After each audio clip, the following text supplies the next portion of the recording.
जय श्री राम। एक राज्य में एक बार एक सन्यासी आया और सीधा राजा के महल में चला गया। उस सन्यासी की वेशभूषा को देखकर राजा के किसी भी सिपाही ने उसे अंदर जाने से नहीं रोका। वो सन्यासी सीधा राजा के दरबार में चला गया। सन्यासी को अपने सामने खड़ा देख राजा ने उससे पूछा कि आप कौन हैं और क्या चाहते हैं।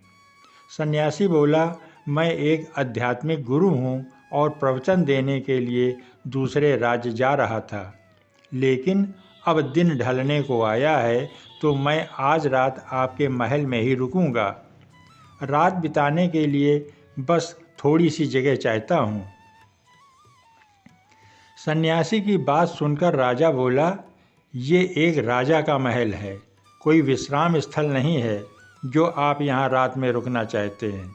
आप बाहर जाइए, वहाँ रहने की आपको कोई न कोई जगह मिल जाएगी।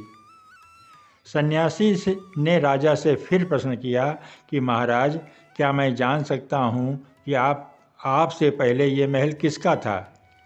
राजा बोला, मेरे पिता का था, क्योंकि मुझसे पहले वही राजा थे। सन्यासी ने फिर प्रश्न किया, अच्छा तो अब आपके पिताजी कहाँ है? राजा बोला, अब वो इस दुनिया में नहीं रहे, उन्हीं के बाद तो मैं राजा बना हूँ।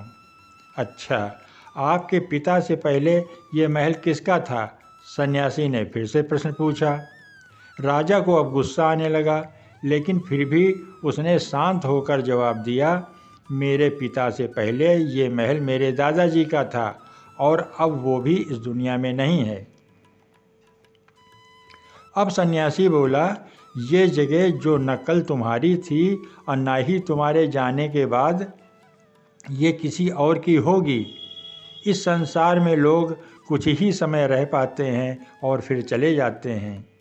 जहाँ हम अपना समय बिताते हैं वही हमारा विश्राम स्थल है।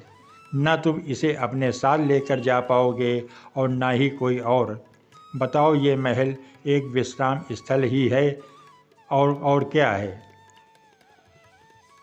राजा उनकी बात को समझ गया और हाथ जोड़कर माफ़ी मांगने लगा।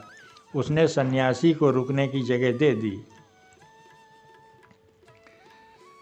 दोस्तों, इस संसार से हम कुछ भी लेकर नहीं जा सकते। खाली हाथ आए थे और खाली हाथ ही जाना है। जब तक इस संसार आप हैं तो मैं और मेरा इस चक्कर में न पड़ें। जिंदगी में धन, लोभ, लालच के पीछे न भागें। भागना है तो खुशियों के पीछे भागें। ज़िंदगी का मज़ा बहुत पैसों में या फिर बड़ी गाड़ी में नहीं है। ज़िंदगी का मज़ा खुश रहने में है। जय श्री राम। जय श्री राम।